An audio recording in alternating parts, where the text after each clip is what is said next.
মানুষ আমরা যারা নিজেরা নিজেদেরকে খুব বড় মনে করি, আমি খুব বড় আলেম, আমি খুব বড় মসজিদের খতিব, আমি বড় বাড়ির মালিক, আমি বড় ক্ষমতা চেয়ারের মালিক, এই জাতীয় আমাদের মধ্যে বরাত্ম অহংকার আছে না নাই?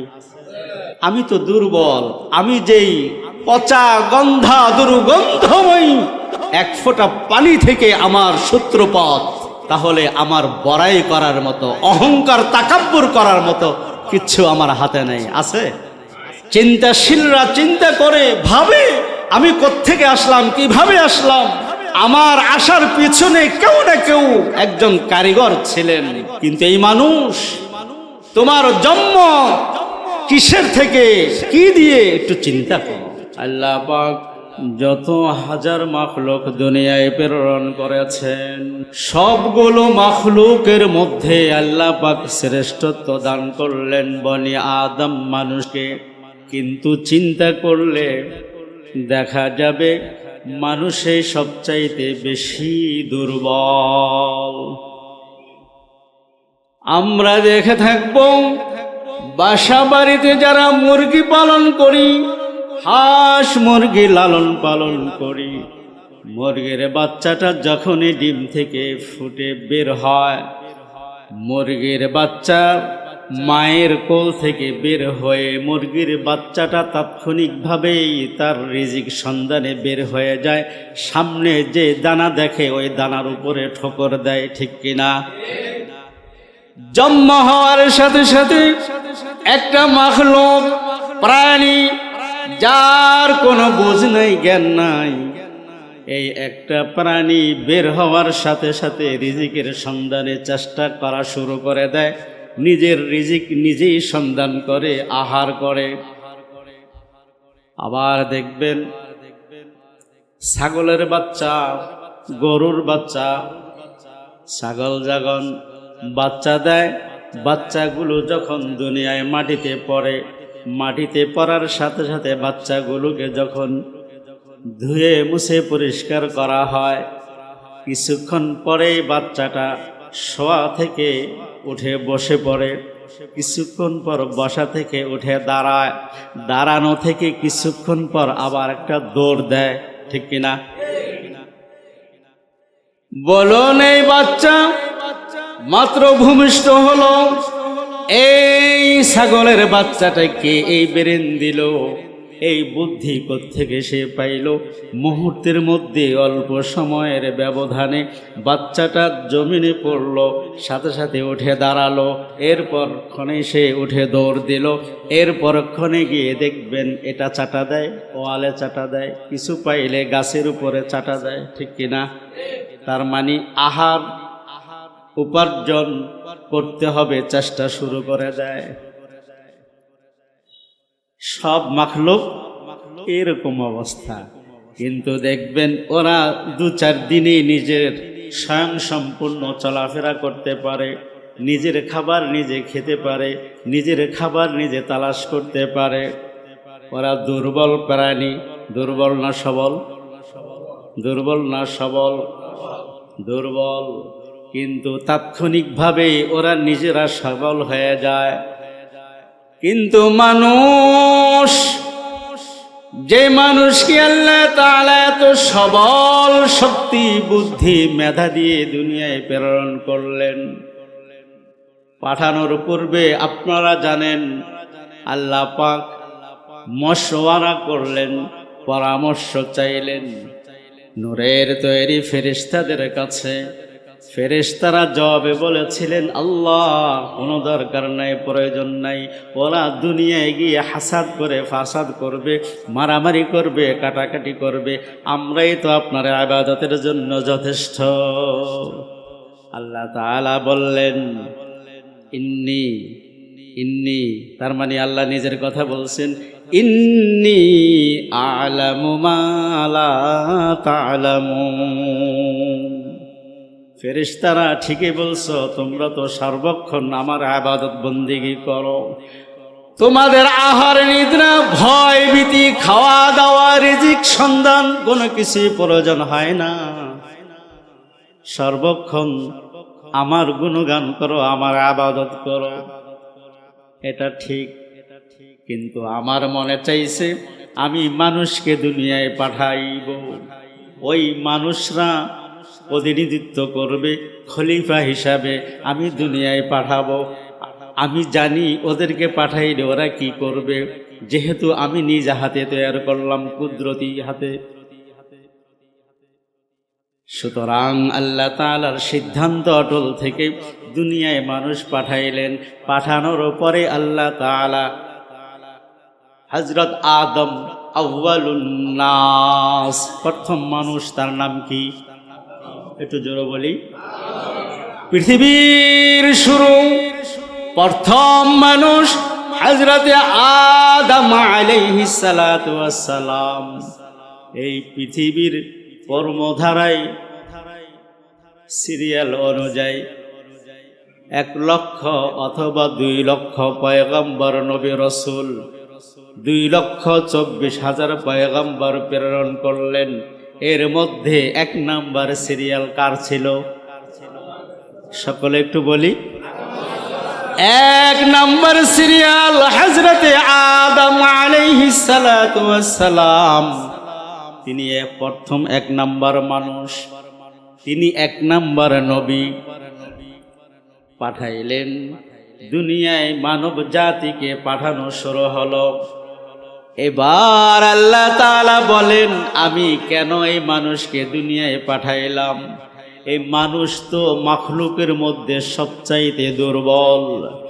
যে প্রাণীগুলো কথা বলতে পারে না, ওই প্রাণীগুলি, ওই মাখলুকগুলো 2-4 ঘন্টার ব্যবধানে নিজে চলার শক্তি অর্জন করে, নিজে উপার্জন করার মতো ক্ষমতা উপার্জনক্ষম হয়ে যায়। কিন্তু মানুষ এত শক্তিশালী, আশরাফুল মাখলুকাত, এই মানুষটা কত দুর্বল, কত দুর্বল। এই মানুষের সৃষ্টির রহস্য নিয়ে আল্লাহ পাক কোরআনে কারিমে অনেক আয়াত নাজিল করেছেন বিভিন্ন জায়গায়। সূরা তারিকের মধ্যেও আল্লাহ তাআলা বলছেন, মানুষ আমরা যারা নিজেরা নিজেদেরকে খুব বড় মনে করি, আমি খুব বড় আলেম, আমি খুব বড় মসজিদের খতিব, আমি বড় বাড়ির মালিক, আমি বড় ক্ষমতা চেয়ারের মালিক, এই জাতীয় আমাদের মধ্যে বরাত্ম অহংকার আছে না নাই? আপনাদের নাই, আপনারা ভালো মানুষ, কিন্তু এরকম লোক পৃথিবীতে আছে না নাই? আমি বড়, আমি বড়, এরকম মনোভাব মানুষের মধ্যে আছে না নাই? আমি, আমরা, আমার, আমি, আমার, আমাদের, এ জাতীয় শব্দ আমরা যত কথা দৈনিক বলি, প্রতি ঘন্টা, প্রতিদিন, প্রতি সপ্তাহে, প্রতি মাসে, প্রতি বছরে, সারা জীবনে যত কথা মানুষ বলে, এর মধ্যে 95 থেকে 92% আমাদের কথা আমি, আমার, আমাদের এই শব্দই সবচেয়ে বেশি ব্যবহৃত হয়। ঠিক কি না? আপনি বলবেন, হুজুর আপনি কেমনে বলেন? আমি আপনি তো গবেষণা করি না। আল্লাহ তাআলা কোরআনে বলছেন, আফালা ইয়াতাদাব্বারুন, আবার কোথাও বলছেন তাতাফাক্কারুন। জ্ঞানীরা, চিন্তাশীলরা চিন্তা করে, ভাবে, আমি কোত্থেকে আসলাম, কিভাবে আসলাম। আমার আসার পিছনে কেউ না কেউ একজন কারিগর ছিলেন। নাস্তিক যারা, মুরতাদ, বেঈমান, ওদের মাথায় ঢুকে না, ওরা অঙ্গুলি ইশারায় সারা বিশ্বকে নাড়িয়ে দেয়, ওরা ক্ষমতার দাপট দেখায়, ওরা এক জায়গায় বসে পশ্চিমা বিশ্বের কোন কোন রাষ্ট্র তো অঙ্গুলি ইশারায় সারা বিশ্বের রাষ্ট্রগুলোর রাজনৈতিক পরিস্থিতি মুহূর্তের মধ্যে উত্তাল করে দেয়। আছে না নাই? এত শক্তি ওদের, এত ক্ষমতা, এত দাপট, এত মেধা, এত বুদ্ধি। ওরা বুদ্ধির মায়ের পেছে একটা দেশের, শান্ত দেশের পরিবেশ মুহূর্তের মধ্যে অশান্তি করে দেয়। ঠিক কিনা? এত বুদ্ধি, এত শক্তি, এত কিছু। কিন্তু এই মানুষ, তোমার জন্ম কিসের থেকে, কি দিয়ে একটু চিন্তা করো। চিন্তাশীলরা চিন্তা করে, চিন্তা করার পরে মনুষ্যগণ এই সিদ্ধান্তে উপনীত হন, ওলামায়ে কেরাম, আল্লাহওয়ালা, দিনদার মুসলমান মুমিন, ওনারা বুঝতে পারেন যে না, আমি বলতে কিছু নাই, আমি আমার সবকিছু, আমার দাপট, আমার ক্ষমতা, আমার চিন্তা, আমার আয়ত্তে না, আমি তো দুর্বল, আমি যেই পচা গন্ধা দুর্গন্ধময় এক ফোঁটা পানি থেকে আমার সূত্রপাত, তাহলে আমার বড়াই করার মতো, অহংকার তাকাব্বুর করার মতো কিচ্ছু আমার হাতে নেই, আছে নাই? তো এই চিন্তা করার পরে আমার জন্ম সূচনা হলো নাপাক। এরপর আমার যে পুরা দেহটা আল্লাহ পাক তৈরি করলেন, এটার মধ্যে মৌলিক উপাদান যেই গুলো রয়েছে, এর মধ্যে আগুন, পানি, মাটি, বাতাস, এগুলো প্রত্যেকটা মানুষের দেহের মধ্যে এর অংশ আছে। এগুলো দিয়েই মানুষকে বানানো হয়েছে। এক জুমায় আলোচনা হয়েছিল, দুনিয়ার এক মুষ্টি মাটি ফেরেশতা নেওয়ার পরে আল্লাহ পাকে মাটি থেকে আদম বানাইলেন, আদম থেকে পৃথিবীর সকল মানুষ কিয়ামত পর্যন্ত। তাহলে মানুষ কিসের তৈরি? কিসের তৈরি? জবান খুলে বলতে হবে, কিসের তৈরি? কারণ কিছু মানুষ, কিছু ভাইয়েরা আছেন আমার নবীকে মাটির তৈরি বলতে নারাজ। আরে ভাই, স্বর্ণ তো স্বর্ণেই, স্বর্ণের দাম আছে, কারণ এটা স্বর্ণ, এটা কে না বুঝে? সবাই বুঝি স্বর্ণের দামি জিনিস, ঠিক কিনা? কিন্তু মাটি যদি বলি যে হ্যাঁ এই মাটি পচা মাটি ঝিল থেকে তুলে আনলাম, আনার পরে যদি আমি বলি যে হ্যাঁ এটা মাটি ঠিকই, কিন্তু এই মাটিটা রূপার চাইতে বেশি দামি, এই মাটিটা সাধারণ মাটি নয়, তাহলে এই মাটির গ্রহণযোগ্যতা বেড়ে যায়, তাহলে এই মাটির দাম বেড়ে যায়। কিন্তু আমি স্বর্ণকে যদি স্বর্ণে বলি দামি জিনিস, আমার ক্রেডিট আসে না। কিন্তু মাটির পিছনে মেহনত করার পরে এটা হয়, দাম বাড়ে। এটার পরে মেহনত করে টাইলস বানানো হয়, দাম আরো 10 গুণ বেড়ে যায়। এরপর এই টাইলসের মধ্যে আরো অনেক ডিজাইনের কারণে, মেহনত বৃদ্ধি করার কারণে এই একের টাইলস আবার দামটা আরো 10 গুণ বৃদ্ধি পায়, ঠিক কিনা? এই নাপাক পানি থেকে তৈরি মানুষ, এই নাপাক তৈরি থেকে মানুষের মধ্যে যেই উপাদানগুলো আল্লাহ পাক ব্যবহার করেছেন, এই উপাদানগুলোর সমন্বয়ে একজন মানুষ যখন তৈরি হয়, এই নাপাক পচা দুর্গন্ধময় পচাযুক্ত মাটিটার পিছনে মেহনত করার পরে একজন মানুষ পৃথিবীতে আসে। একজন মানুষ পৃথিবীতে আসার পর আল্লাহ পাক এখন ঘোষণা করেন, ইয়া আইয়ুহান নাস। কি বলেন? হে মানুষ, ইয়া আইয়ুহান নাস, হে লোক সকল। এই কথা বলার পরে এই দুর্গন্ধ নাপাক পানি এবং পচা মাটি সব থেকে বের হয়ে আল্লাহ পাক যে মানুষ তৈরি করলেন একটু দামি হয়ে গেল। মেহনত করা হয়েছে, মাটি, পানি, আগুন, পানি সব কিছুকে মিশ্রণ করে পিছনে মেহনত করার পরে একটা নাম হলো, অবয়ব হলো, একটা মানুষের রূপে আকৃতি হলো। এই মানুষটা যখন ভূমিষ্ঠ হয়, একে মানুষ আমরা বলি মানুষ। এবার আল্লাহ বলেন, ইয়া আইয়ুহান নাস। কি বলেন? হে লোক সকল। আল্লাহ পাক এই আইয়ুহান নাস বলার মধ্যে, আল্লাহ পাকের এই ডাকের মধ্যে ইহুদি, খ্রিস্টান, বৌদ্ধ, মুসলমান সকল মানুষগুলো একত্রিত হয়ে যায়। আল্লাহ পাকের এই খেতাব মুখাতেব হয়ে যায় সকল মানুষ। এবার আল্লাহ পাক সকল মানুষদের মধ্যে থেকে আলাদা করে এবার ডাক দেন, ইয়া আইয়ুহাল্লাযীনা আমানু, ইয়া আইয়ুহাল্লাযীনা আমানুত্তাকুল্লাহ। আল্লাহ পাক বলেন, ও লোক সকল, হে মানুষেরা, উবুদু আইয়ুহান নাস উবুদু, হে লোক সকল, তোমরা আল্লাহ পাকের ইবাদত করো, দাসত্ব করো, গোলামি করো। আমিত্ব ভাব নিজের থেকে দূর করে দাও, অহংকার ভাব নিজের থেকে দূর করে দাও। এই কথাটার প্রেক্ষিতে একজন কবি খুব সুন্দর বলছেন, মিঠা দো আপনে হস্তি কো, मिठा दो अपनी हस्ती को, अगर कुछ मर्तबा चाहो के दाना खाक में मिलकर गुले गुलजार होता है। মানুষ অহংকার ছেড়ে দাও, তাকাব্বুরি ছেড়ে দাও, বিনয় মান তাওয়াজা লিল্লাহি রাফাআহু আল্লাহ। যে যত বিনয় হতে পারবো, আল্লাহ পাক নবী বলেন, আল্লাহ পাকের হাবিব সাল্লাল্লাহু আলাইহি সাল্লাম বলেন, যে যত বিনয় হতে পারবা তার দাম তত বেড়ে যাবে। চেষ্টা করবো তো ইনশাআল্লাহ। বিনয় হওয়া, বিনয় কখন আসবে? যখন চিন্তা করব আমি নাপাক পানির তৈরি, আমি পচা মাটি থেকে তৈরি। এই চিন্তাগুলো যখন করব তখনই আমার ভিতরে বুঝ আসবে যে না, আমার তাকাব্বর অহংকার দেখানোর মতো কিচ্ছু নেই। বিনয় আসবে। বিনয় আসলে কি হবে?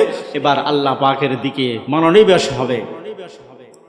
চিন্তাশীল আশরাফুল মাখলুকাত কিভাবে হলো একটা দুর্বল, যে মুরগির বাচ্চা, ছাগলের বাচ্চা দুনিয়ায় পড়ার পরে নিজের চেষ্টায় উপার্জন করে। মানুষ 2-2.5 বছর পর্যন্ত পরনির্ভর হয়, মায়ের কাছে দুর্বল, মায়ের দুধ ছাড়া চলতে পারে না, নিজে তুলে খাবে সেটাও পারে না, এত দুর্বল।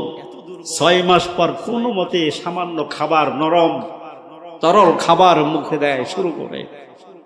এরপর 2, 2.5, 3, 4 বা 5 বছর পরে এরপরে খাওয়া শুরু করে নিজে। এরপরে উপার্জন করার ক্ষমতা রাখে না। এরপরে 18 বছর 20 বছর পরে লেখাপড়া শেষ করে সে কিছুটা উপার্জন করতে শুরু করে, ঠিক কিনা? তাহলে মানুষ সবল না দুর্বল? এই দুর্বল মানুষটাকে যখন আল্লাহ পাকের হুকুম, গোলামি আর দাসত্বের মধ্যে নিজেকে সঁপে দেয়, নিজের আমিত্বকে মিটিয়ে দিয়ে বিনয় নিজের ভিতরে অর্জন করে, তখন এই মানুষটার ভিতরে সব দূর হয়ে বিনয় চলে আসে। বিনয় যখন চলে আসলো, এবার আল্লাহ পাক বলেন, উবুদু রাব্বাকুম আল্লাযী খালাকাকুম, যিনি তোমাকে সৃষ্টি করেছেন ওই রবের গোলামি করো, দাসত্ব করো, তার হুকুম মান্য করো, তার হুকুম 5 ওয়াক্ত নামাজ আদায় সহ সকল ইবাদত বন্দেগী করে মালিকের খুশি করো। মালিক যদি খুশি হয়ে যায় তাহলে ঈমান নিয়ে কবরে যাওয়া যাবে। রাজি আছি না আমরা ইনশাআল্লাহ? আমরা সবাই ঈমান নিয়ে কবরে যেতে চাই, ঠিক কিনা? ঈমান নিয়ে কবরে যেতে হলে ঈমানের চর্চা করতে হবে, ঈমানের উপরে আমল থাকতে হবে। আমরা রাজি আছি না ইনশাআল্লাহ? তাহলে ঈমান নিয়ে কবরে গেলে কি লাভ? ঈমান নিয়ে কবরে যাওয়ার পরে আল্লাহ পাকের হাবিব বলেন তার জন্য জান্নাত। আমাদের ঠিকানা কোথায়? আমাদের পরিচয় হলো আমরা এসেছি জান্নাত থেকে, কিছুদিন সফর করার পরে আমাদের গন্তব্য হলো জান্নাত, ঠিক কিনা? আমাদের গন্তব্য কোথায়? জান্নাতে যেতে চাই না আমরা? আমরা দুর্বল ইমানদার, সাধারণ আমলকারী, এই জন্য আমাদের প্রাপ্য সারাদিন কাজ করছি, মালিকের কাছে দেন আমার সারাদিনের পারিশ্রমিক দেন, ঠিক কিনা? 1 মাস কাজ করলাম, মাস শেষে 30 তারিখ আমার বেতন দেন, ঠিক না? আমরা এটাই চাই। আর এর চাইতে বড় জানা অফিসার র্যাঙ্কে যারা চাকরি করে ওরা বেতনের চিন্তা করে না, ওদের চেকের উপরে সিগনেচার করাই থাকে, যখন যা লাগে নিয়ে নিয়ে খরচ করো, কি বলে এরকম আছে না? মালিকরা এরকম অর্ডার দিয়ে রাখেন না? হ্যাঁ। তো আমরা যেহেতু দুর্বল, আমাদের চাওয়াটাও সামান্য, অল্পতেই খুশি আমরা, অল্পতেই তুষ্টি, ঠিক কিনা? এই জন্য বুজুর্গানে দিন অনেক সুন্দর বলছেন, জান্নাত দোজখ সে ইয়া রব ক্যা করো, জান্নাত দোজখ সে ইয়া রব ক্যা করো, आरज़ू है मैं तुझे देखा करूं, आरज़ू है मैं तुझे देखा करूं। আমাদের চিন্তা ভাবনা হলো ঈমান নিয়ে কবরে যাব, কবর থেকে আমাদের নাজ নেয়ামত সুখ আর শান্তি আমরা পেতে চাই। আল্লাহ তোমার জান্নাত তো নেয়ামত, মৃত্যুর পরে শ্রেষ্ঠ নেয়ামত। ওই শ্রেষ্ঠ নেয়ামতগুলোর মধ্যে জান্নাতুল ফেরদাউস তুমি আমাদেরকে দান করো। আমিন বলবেন না? আমাদের সবাইকে আল্লাহ পাক জান্নাতুল ফেরদাউস নসিব করুন, দান করুন, বলি আমিন আমিন। কিন্তু ওই বড় অফিসার র্যাঙ্ক যারা, ওরা চিন্তা করে না ওরকম বড় ইমানদাররা কি বলে?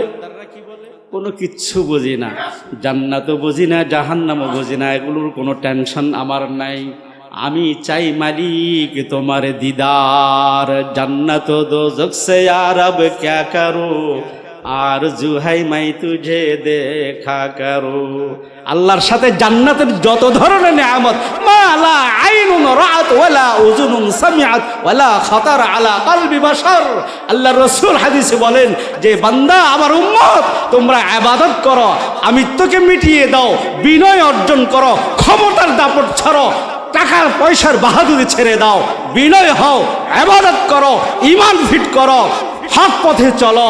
আর নবীর ইজ্জতের প্রশ্ন আসলে রাজপথে নারে তাকবীর বলে রাজপথে নেমে যাও, আমার নবীর ইজ্জত রক্ষার জন্য ওই মিছিলে শামিল হয়ে যাও। তাহলে ঈমান নিয়ে কবরে যাওয়ার দেরি তোমার জন্য জান্নাতের নাজ ও নেয়ামত আর দেরি হবে না। সুবহানাল্লাহ।